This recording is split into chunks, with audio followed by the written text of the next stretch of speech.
अखण्डमण्डलाकारं व्याप्तं येन चराचरं तत्पदं दर्शितं येन तस्मै श्रीगुरुवे नमः।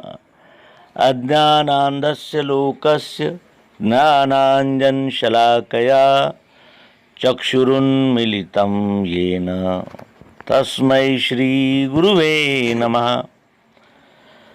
अध्यात्म विश्व विज्ञान यूट्यूब चैनल पर सर्वांग योग मालिका आरंभ हो चुकी है। शुरुआती अंकों में हमने सर्वांग योग क्या है, किस तरह जाना जाता है, उसकी उपयोगिता, प्रासंगिकता, उसकी स्पष्टता, यथार्थता, वैज्ञानिक दृष्टिकोण आदि सभी विषयों की हमने यथामति चर्चा की। आइए अब सर्वांग योग को आरंभ करें।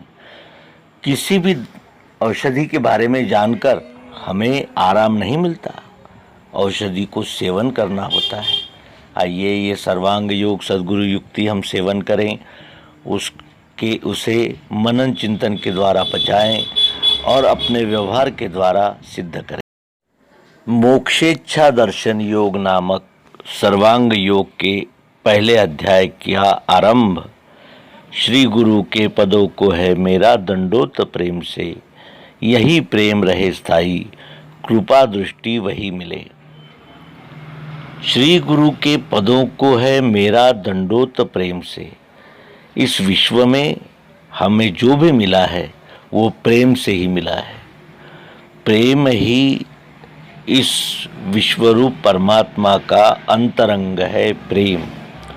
और हम भी प्रेम करते हैं, स्वयं पर प्रेम करते हैं, और फिर जब मैं अपने आप से प्रेम करता हूँ तो फिर सारे प्रेम के पात्र हो जाते हैं।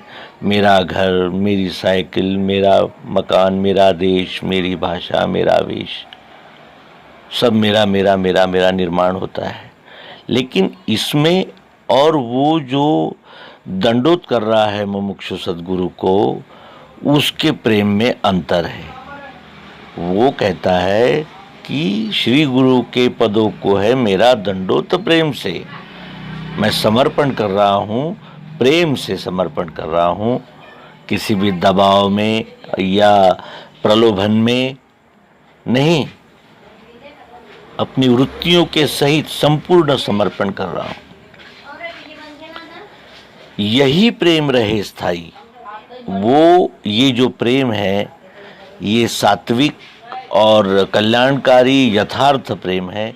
यही प्रेम रहे स्थाई, ऐसा ये प्रेम स्थाई रहे, लेकिन कृपा दृष्टि वही मिले।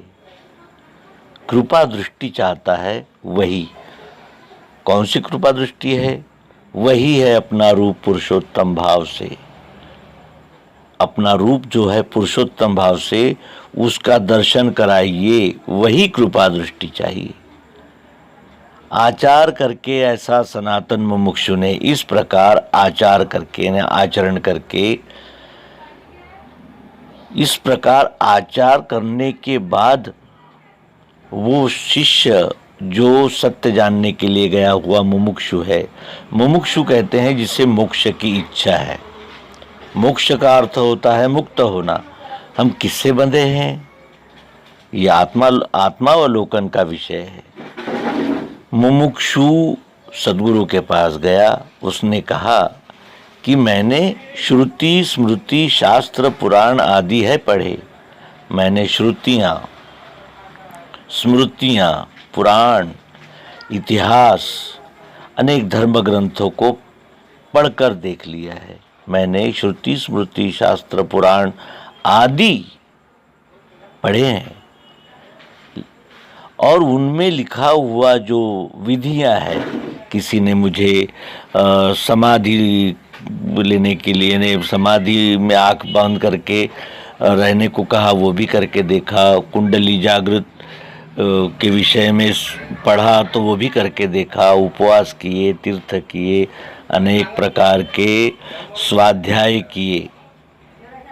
मैंने श्रुति स्मृति शास्त्र पुराण आदि है पढ़े, यथा विधान कर्मों को उनके करके रखा, तो भी चंचलता मेरे मन की मिटती नहीं, तो भी मेरे मन की चंचलता नहीं मिटती। क्यों? क्योंकि संशय भ्रम बने ही रहते हैं, क्योंकि हमने केवल सुना है, जाना नहीं कभी।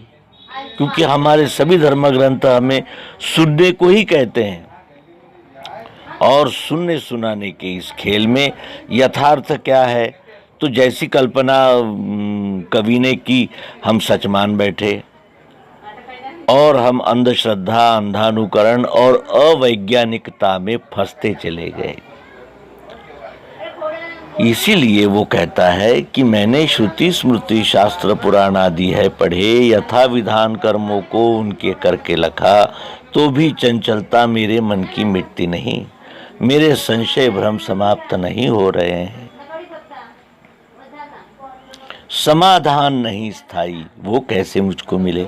मुझे समाधान तो होता है, लेकिन विषयों से तात्कालिक समाधान होता है, स्थायी समाधान नहीं है। मुझे समाधान नहीं स्थायी, वो कैसे मुझको मिले? मुझे स्थायी समाधान चाहिए। स्थायी समाधान कब होता है?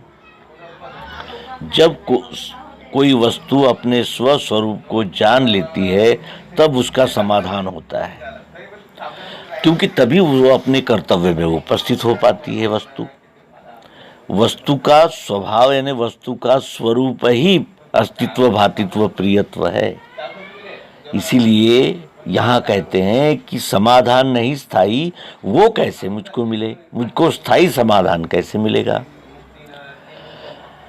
कहे तत्श्रुति वो क्या है त्वम, रहता कहाँ? श्रुतियों ने यानी वेदों ने महावाक्य के रूप में कहा है तत्त्वम असि, वही तुम हो, ये घोषणा है वेदों की। कहे तत्श्रुति वो क्या है त्वम, रहता कहाँ?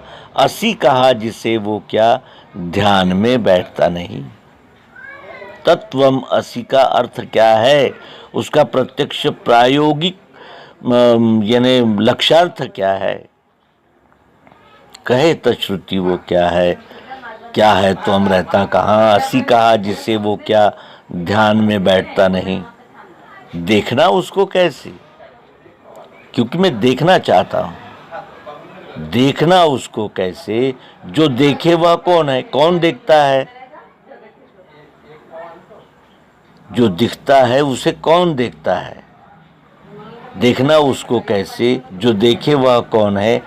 जानना चाहता हूं ये। अब मैं सुनना नहीं चाहता, पढ़ना नहीं चाहता, जानना चाहता हूं। जानने को ही विज्ञान कहते हैं। जानना चाहता हूं ये यथार्थ मुझको कहें। अब उसमें रोचक, भयानक, कल्पनाशीलता और शब्दाडंबर और इधर उधर की चर्चाएं और विभिन्न प्रकार की कथाएं, कहानियां नहीं चाहिए। यथार्थ मुझको कहे। क्या है त्वम? तत्त्वम असि का खुलासा मुमुक्षु इस अध्याय में सद्गुरु से प्राप्त करना चाहता है। आगामी अध्यायों से सद्गुरु से उपदेश करते हैं जो हमें ग्रहण करना है। मनुष्य के जीवन के यदि मौलिक प्रश्नों का विचार किया जाए तो दो प्रश्न महत्वपूर्ण होते हैं।